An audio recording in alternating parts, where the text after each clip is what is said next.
Chin jab.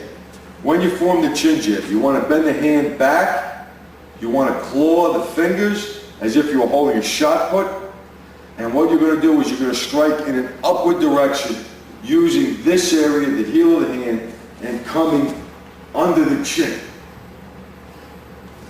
When you do this, you want to come up the center line, you want to let your forearm glide right up through his sternum, this way. Okay? That's the proper mechanics for the chin jab. It's also very, very good to seize him somehow behind the back. Okay? Right at the kidney area. Now, if you notice when I do this, when I grip, I also seize. And I'm going to show you how to train this grip, because this grip is also going to be important.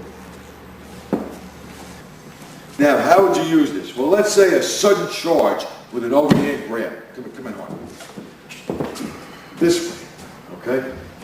All right, as he were to move in, you catch him right with the chin jab. That's a very good drill to do. You could do it very ballistically, very hard with your training partner, and it works very well. So that will give you an idea how you would use the chin jab. Also, you could use it as a follow-through after you attack with the edge of your hand. So now we'll demonstrate how to drill it on a spar plane. Without the secondary hand seizing, but I want to show you something, why this is important to practice both ways. Let's say Damien were to get me in a body lock, okay, and I would be able to get my hand underneath. I would be able to get my hand underneath his chin. If he locks up strong, and I push,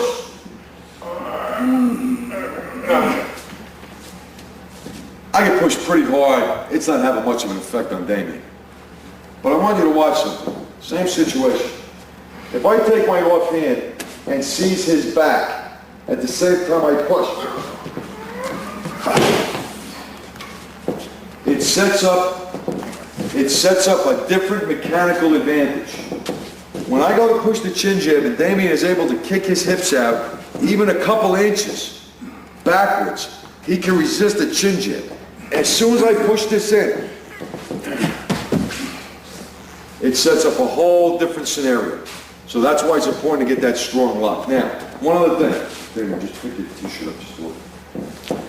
This body lock, when I slap this into the kidney and I'm hitting, I want to dig those fingers in and grab meat. I want this to be as vicious a technique as possible.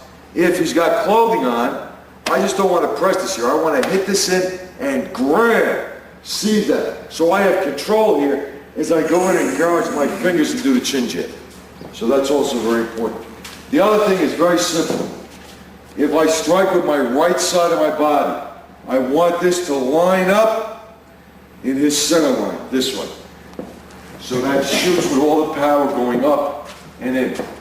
When I gouge the eyes, I lift the elbow, drive the fingers into the eye sockets. So those are the basics. So we'll just demonstrate practicing without the grab and without the gouge to the eyes.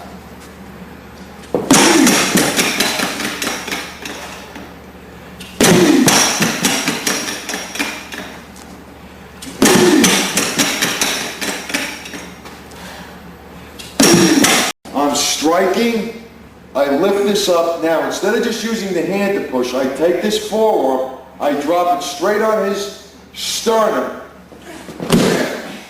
and drive him right there, aiming to drive the back of his skull directly into the ground.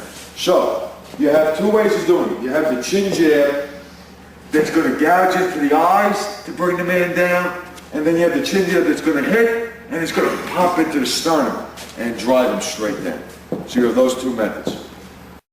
That we're going to go over is the tiger's claw. Now the chin jab and the tiger claw are very similar. The hand position is almost exactly the same. The wrist is going to be bent back, the fingers are going to be clawed, the thumb is going to be clawed. The only difference now is that this blow is going to lead straight out into the face. And what you're trying to do is as the blow hits, the fingers are going to hit first, they collapse, then the heel of the hand hits.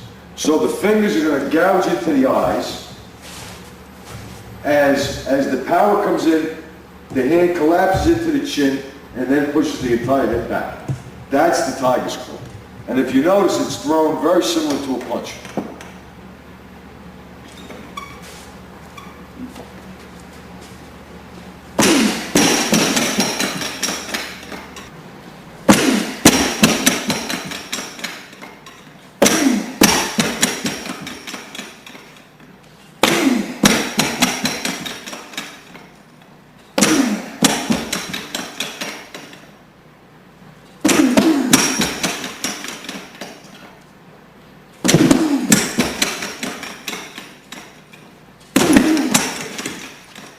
Okay, very good. Now, the Tiger Claw is excellent as a preemptive blow, especially when you're caught flat-footed and you can't blade the body. From this position, if he were just to explode out right into my face, that's a perfect maneuver. And it works excellently in conjunction with the edge and hand blows, especially the horizontal blows, and of course with the chin jab. So the edge and hand blow, the chin jab, the Tiger Claw, your three fundamental blows give you a really comprehensive street fighting system. And if you understand the mindset of aggression and attack, in a real attack and a real assault and a real street fight, you do not spar, you do not duel. It's not a challenge match. It's an attack. It's an attempted homicide. That's what it is. So you're going to have to do as an aggressive, explosive, powerful defense as possible. Actually, not even a defense, a counterattack. And you've got to take ground. This is what this is designed to do.